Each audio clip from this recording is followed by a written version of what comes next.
ఎప్పుడెప్పుడా అని ఎదురు చూసే హోలీ పండుగ రానే వచ్చింది. తెలుగు రాష్ట్రాలకు ఆనందం తెచ్చింది. పండుగ అనగానే ఆ రోజున ఏదో ఒక దైవాన్ని పూజించాల్సిన పద్ధతి మన భారతీయ సంప్రదాయంలో కనిపిస్తుంది. కానీ హోలీ పండుగ మాత్రం మిగిలిన పండుగలతో పోలిస్తే భిన్నంగా ఉంటుంది.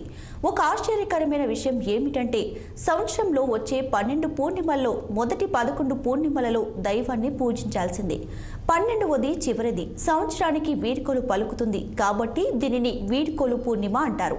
ప్రస్తుతం ఈ కాలంలో శిశిర ఋతువు నడుస్తూ ఉంటుంది కాబట్టి చెట్లన్నీ ఆకులు రాలి కనిపిస్తాయి. జలాశయాలన్నీ ఎండిపోయి దర్శనమిస్తాయి. జనులంతా ఎండల ధాటికి ఉక్కిరి బిక్కిరి అవుతుంటారు. సరిగ్గా 15 రోజులకు చక్కని చిగులతో కోకిల ధ్వనులతో రాబోతున్న ఉగాదికి స్వాగతం పలకాల్సి ఉంటుంది.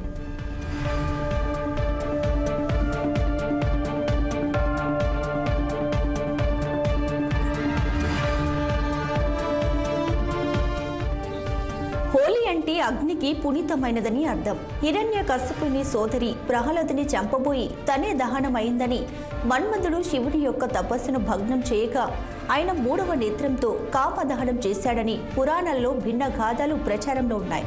శ్రీకృష్ణుడు గోపికలతో కలిసి బృందావనంలో పువ్వులతో రంగులతో ఈ ఉత్సవాన్ని జరుపుకున్నట్లుగా భావించి ఈ హోలీ పర్వదినాన్ని వసంతోత్సవం పేరిట కూడా జరుపుకుంటారు. ప్రపంచీకరణ భాగంగా మన భారతీయులు విశ్వవ్యాప్తంగా ఉన్నందున ప్రపంచవ్యాప్తంగా జరుపుకునే పండుగగా పరిగణించింది. ఈ పండుగను వారి ప్రాంతాల్లోని ఆచార వ్యవహారాలను అనుసరించి లింగ భేదం చిన్న పెద్ద తేడా లేకుండా శత్రువులపై కూడా రంగులను చల్లి మిత్రులుగా మార్చుకుంటూ అందరూ కలిసిమెలిసి జీవించాలనే ఈ పండుగ యొక్క సందేశం. ఈ పండుగ సరదా సంతోషాల కోసమే కాదు, దీని వెనుక శాస్త్రీయ కారణాలు కూడా ఉన్నాయి.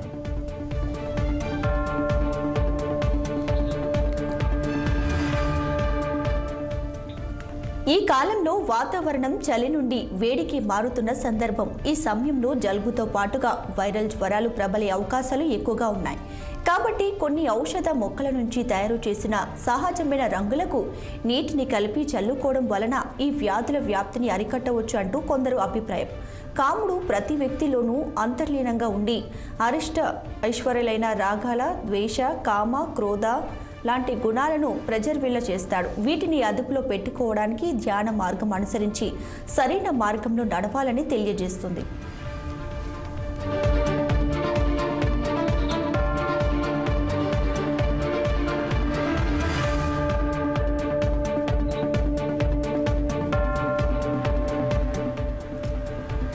ఇక ఈ పండుగకు ముందు రోజు ఇంట్లో ఉండే పాత వస్తువులు కూడలలో వేసి దహనం చేస్తూ కామ దహనం అనే కార్యక్రమం నిర్వహిస్తారు.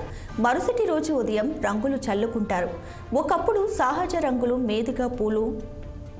మోదిగ పూలు, వేప ఆకులు మొదలైనవి ఉపయోగించేవారు. కానీ నేడు రసాయన రంగుల వినియోగం పెరిగిపోయింది. వీటి వినియోగం వలన చర్మ వ్యాధులు, రంగుల కళ్ళలో పడటం వలన అంగవైకల్యం సంభవించే అవకాశం ఉంది. కాబట్టి ప్రతి ఒక్కరూ కూడా జాగ్రత్తలు పాటించాల్సిన అవసరం వచ్చింది.